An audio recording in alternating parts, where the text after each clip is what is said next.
Alright, you guys, we just got through TSA and we are off to Fargo. Time to find some coffee. Pretty much just coffee. Just coffee. Yep.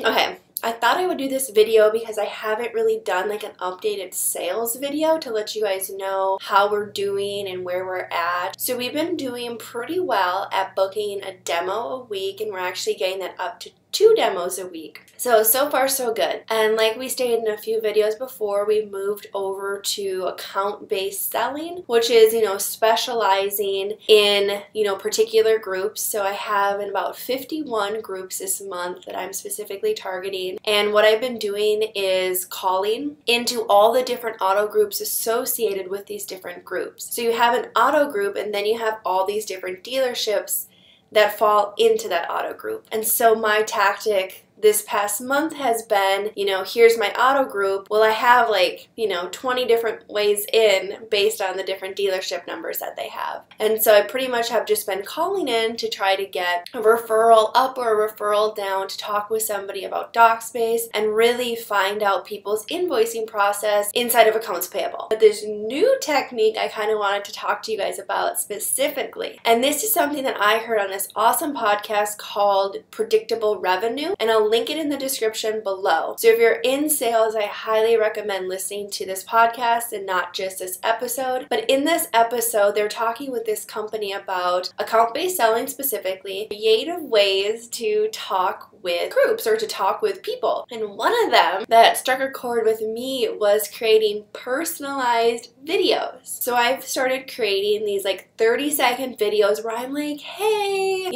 how are you? Blah, blah, blah. Looking forward to talking with you. Because unfortunately, within the industry that I'm targeting, these people aren't like the tech people. So in this podcast, they're selling to tech companies. So a lot of times they can research these people at the tech companies and find blog posts or articles and things like that that this specific person has written. Well, unfortunately, in the automotive industry, which is the one that I'm targeting, people aren't writing blog posts in that, or not that I'm finding. So what I'm doing is just creating personalized hello messages and asking if they want to talk, just because it sort of personalizes the email a little bit more, and it doesn't take too long to edit a video, especially for me. It's 25 to 30 seconds long. I put a little doc space logo in the corner and I just tell them, hey, what's up? So that's the plan tomorrow, and I'm gonna have this be a 2-day vlog so I can let you guys know how it goes. But I did send one out today, and the person did watch the full video. They didn't respond yet, but I'm hoping maybe they will, or if I call in again to that auto group, maybe they'll want to talk to me. Because what this does is it sort of gives them a face to go with the name, so then when they're talking to me, they can visualize a person. Because a lot of times, I do this still, and I always have to catch myself. When a salesperson calls us, we instantly are kind of F off, middle fingers to them. And unfortunately, that's not the proper way to handle it. And now that I'm on the opposite end of sales, and I'm now the saleswoman, I've realized that you really need to treat everybody with respect and respectfully decline. And now what I'm doing is I actually let the people pitch to me, because I know how hard it is. I know how frustrating it is when you really want to pitch to somebody. You've been practicing a pitch all morning and you just want somebody to listen to it. Even if that person says no, but they do it in a nice way, or they say they're not interested, it means a total 180 compared to just saying nope and hanging up. Because unfortunately, people do hang up because people don't want to be sold to. And so that's something that you always have to keep in mind, which is why creating personalized video messages, I think, is going to be a fun experiment for myself, and may also be fun to receive because it's personalized. I'm saying the person's name and I'm asking them how they're doing. And so I think this could be a really new future of selling and sales. So I'll keep you posted on how that goes. But as you can see, I'm actually chilling in one of my parents' bathrooms, downstairs. I'm sitting on the floor. There's my bathrobe. But this is where I've been doing my videos. Because we're working remote this week. We're in Fargo, North Dakota. We are visiting my family for the week, and we're also just, you know, still working every single day like we normally would, waking up around 6:37 and getting ready for the day and just grinding out. I've been sitting here in the basement doing sales calls just so there isn't, you know, loud chaos. So like whenever you're going to work remote at like a family member's or friends or hotel or Airbnb, find a quiet spot, bunker down, or hunker down, not bunker down, hunker down, and just sort of get your work done. So Josh and I have been grinding today, and tomorrow I'm gonna have some like family time and sister time, and then, you know, working the rest of the time while we're here. But it's always good to lay out the rules first, especially when you're visiting family. Let them know I'm working from like 8 to 5, but we can do lunch together, and then we have dinner, and then we can like hang out after that. Or if we have other work to get done, be like, okay, I can have lunch, I can have dinner, but then I gotta work for a few more hours, and I can come up and watch a movie,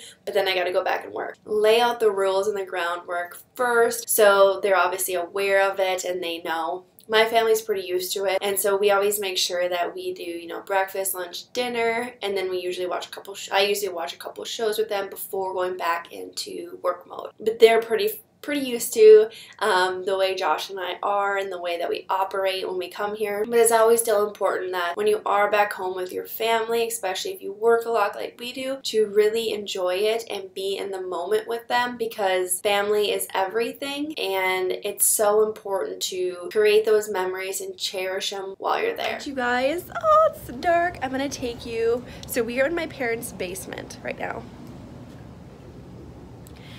This part is unfinished, and I'm gonna, ooh, it's dark. I'm gonna take you guys upstairs, and we're gonna go see what Josh is doing, okay?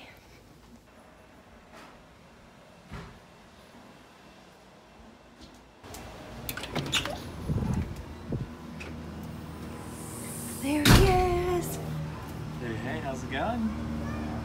Just working. We had to leave Florida, which is traditionally known for beautiful weather, to come here, which has even better weather. It does. It's beautiful, you guys. So we are here. Josh has been working out here all day because it's beautiful and it's not humid, which is nice. And I'm just hunkered in the basement. There's kids playing. Anytime I get to work outside now, I take advantage of it. And yep. Also, one weird fact about me, I absolutely love the smell of fresh cut grass. We're at Brandy's parents' house, and her dad just cut the grass. So it smells amazing. Say hi. How cute are you? Oh, you're so cute. Is it time to eat? Is it time to eat? Come on.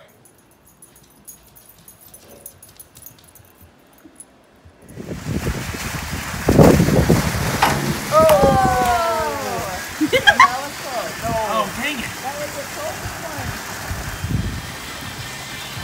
Oh, that was close. Oh. That was close. Go faster than that, Brandy. There.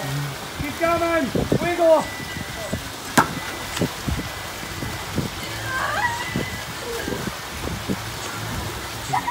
You got it, Brandy.